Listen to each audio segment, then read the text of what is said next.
ઠુમ્મરના PM Modi વિશે અપમાનજનક નિવેદન બાદ સાંસદ નારણ કાછડિયાએ આપી પ્રતિક્રિયા।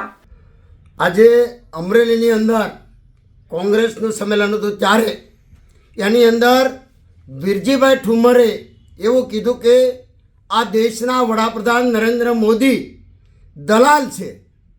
અરે દલાલ શબ્દ પહેલાં વાપરતા પહેલાં કોઈ પણ પાર્ટીના વડાપ્રધાન હોય એમની આન બાન શાન આ દેશની ગરિમા છે।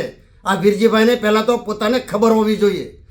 મારે એટલું જ કહેવાનું છે, આ દેશના વડાપ્રધાન તરીકે મારે નરેન્દ્રભાઈ મોદી સાહેબ બેઠા છે ત્યારે આ દેશના વડાપ્રધાન દલાલ નથી, પરંતુ વિરજીભાઈ તમારા કોંગ્રેસના શાસનમાં તમારા રાજીવ ગાંધી તમારા વડાપ્રધાન જે તે વખતે એવું કીધેલું કે હું ગામડાની અંદર 1 રૂપિયો મોકલું છું ત્યારે ગામડામાં 15 પૈસા પહોંચે છે, એ તમારા વડાપ્રધાન રાજીવ ગાંધીએ કીધેલું।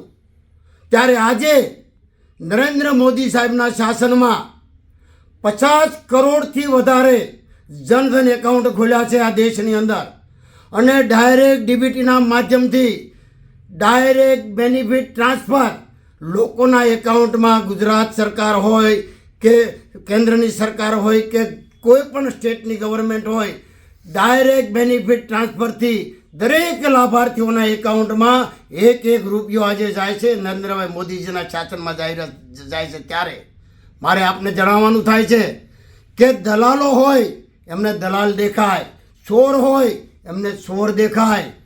આ દેશના 11 કરોડ ખેડૂતો સાહેબ કિસાન સન્માન નિધિના માધ્યમથી આ દેશના 11 કરોડ ખેડૂતોના એકાઉન્ટમાં દિલ્હીમાં બેઠા બેઠા દેશના પ્રધાનમંત્રી બટન દબાવે અને દર 4 મહિને 2000 રૂપિયાનો હપ્તો જાય અને 1 વર્ષના 6000 રૂપિયા અને આવા 15 હપ્તા આપી આ દેશના ખેડૂતોના એકાઉન્ટમાં 2,80,000 કરોડ રૂપિયા જો કોઈ આપ્યા હોય તો એ નરેન્દ્ર મોદી સાહેબની સરકારે આપ્યા છે।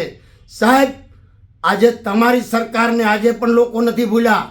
યુપીએ 1 ગવર્મેન્ટ હોય કે યુપીએ 2 હોય, 12 લાખ કરોડના ગોટાળા કરી અને તમારી સરકાર જ્યારે લોકોએ જાકારો આપ્યો ત્યારે મારે કહેવાનું થાય છે 2G સ્પેક્ટ્રમ હોય કે પછી તમારે કેટલા કોયલા ગોટાળા હોય, આદર્શ સોસાયટી ગોટાળા હોય, કોમનવેલ્થ ગોટાળા હોય, હવાલા કાંડ હોય, સત્યમ ગોટાળા હોય કે પછી મનરેગા ગોટાળા હોય કે જમીન વાઢરા ગોટાળા હોય, કેટલા ગોટાળા ગણાવું હું તમને। આવા અનેક ગોટાળાઓ કરી અને 100 ઉંદર મારી અને બિલ્લીભાઈ પાટે બેઠા। જ્યારે ચૂંટણીઓ આવે ત્યારે તમે આંચકા મારો। અરે આ દેશની જનતા બતાવવાની છે, ગુજરાતના મતદારો બતાવવાના છે અને અમરેલીના મતદારો પણ બતાવવાના છે।